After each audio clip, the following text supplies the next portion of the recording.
Öncelikle şunu ifade etmek isterim ki, devletimizin 2007 yılından itibaren başlattığı bir politika var. Herkes hizmeti Ankara'da, İstanbul'da, İzmir'de almasın. Vatandaş eğer bize gelemiyorsa, şartları buna müsait değilse biz bütün hizmetleri vatandaşın ayağına götürelim diye. Bu çerçevede götürülmeye çalışılan hizmetlerin başında da bizim geleceğimizin inşası ve geleceğimizin ihyası noktasında gençlerimizin yetiştirilmesinin mekanı olan üniversitelerin bütün şehirlere taşınması.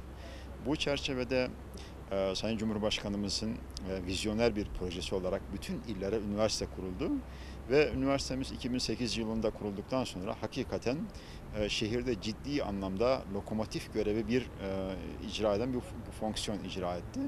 Lokomotifi oldu şehrin. Ancak maalesef sizin az önce arz etmiş olduğunuz gibi 2015-2016 yılına geldiğimizde 4000'e yaklaşan öğrenci sayımız vardı ki biz butik bir üniversite olmak istiyoruz, etkili bir üniversite olmak istiyoruz, küçük sayılar içerisinde tutarak. Ancak bu olaylar maalesef şehrin huzurunu bozmadı sadece, algısını da değiştirerek gerek öğrencilerin gerek öğretim üyelerinin şehirden uzaklaşmasına sebebiyet verdi.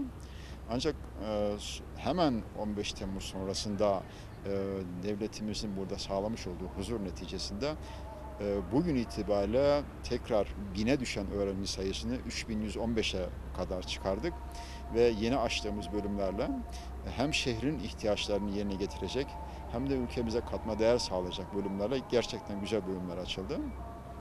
Şehirle yaptığımız bir analiz neticesinde baktık öğrencilerimiz güzel sanatlar istiyorlar. Biz bununla alakalı bölüm açtık. BESYO isteniyor. Bununla ilgili bölümler açtık. Çok yoğun bir şekilde sağlık hizmetlerine ihtiyaç olduğu burada tespit olundu. Bu ihtiyaç olarak dile getirildi. Bununla ilgili 3 tane sağlık yüksekokulu açtık. Sağlık fakültesi açtık ve üniversitemizin giderek biz Kuzey Irak'da kendi eğitim internatımız içerisine katarak bir tıp fakültesine doğru gitmek istiyoruz. Ve buna hem coğrafi olarak hem bölgesel sağlık şartları itibariyle yoğun bir ihtiyaç var. Bu arada kurmuş olduğumuz 20'den fazla sağlık meslek yüksekokulunda yetiştirdiğimiz teknik elemanlarla bölgenin ara elemanı diyebileceğimiz insanları yetiştirmeye çalışıyoruz. Bizim üniversite olarak e, projemiz, üzerinde durduğumuz ana ilkemiz şu: biz sadece öğrencilerimiz ara eleman olmasın, aranan eleman olsunlar. Eğitimi de bu noktada kalitesini artarak devam ettirmek istiyoruz. Çok şükür 2016'dan sonra yaklaşık 2,5 senelik, 3 senelik bir süre içerisinde öğretim üyesi sayımızda ciddi bir artış oldu. Öğrenci sayımız %320 oranında arttı. 3115 bugün itibariyle.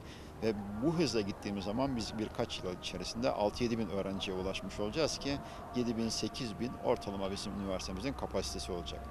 Ancak dün Sayın Cumhurbaşkanımızın külliyede yapmış olduğu akademik açılışta da ifade etmiş olduğu gibi üniversiteler bir vizyon biçildi. Bu vizyon öncelikle mahalli olan halkla, belediyeyle, valilikle yani şehirle entegre içerisinde çalışmak. Kalite kurulundan arkadaşlarımız üniversitemizi denetlemeye geldiklerinde şunu söylediler: Türkiye'de şehirle irtibatı en güçlü üniversitelerden bir tanesi bu. Biz bunu yakalamaya çalışıyoruz ve bunu daha da güçlendirerek artırmak istiyoruz. Sebebi de gerekçesi şudur ki bu şehrin bugüne kadar ya ihmal edilmiş yahut da yerel aktörler neticesinde terörden dolayı geri kalmış bazı yönleri var.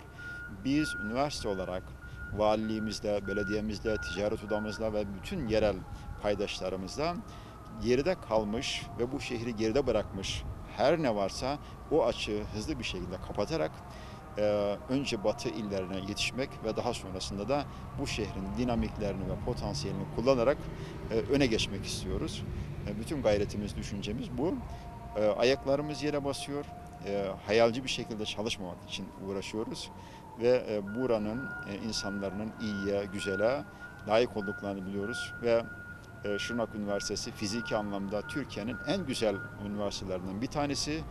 Öğrenci olarak da bunu doldurduğumuzda ve kaliteyi artırdığımızda Şırnak Üniversitesi artık başka şekilde anılmaya başlayacaktır. Gerek devletimizin 2023 vizyonuna, gerekse bölgemizin temel ihtiyaçlarına uygun bir şekilde hem bölüm açılması hem de üniversitenin aktivitelerini planlamak içerisindeyiz. Bu çerçevede gerek paydaşlarımıza, belediyemize, valimize, ticaret odamıza, Şırnak halkına ve bütün bunları bize imkanları sağlayan YÖK'e ve Sayın Cumhurbaşkanımıza teşekkür ediyoruz.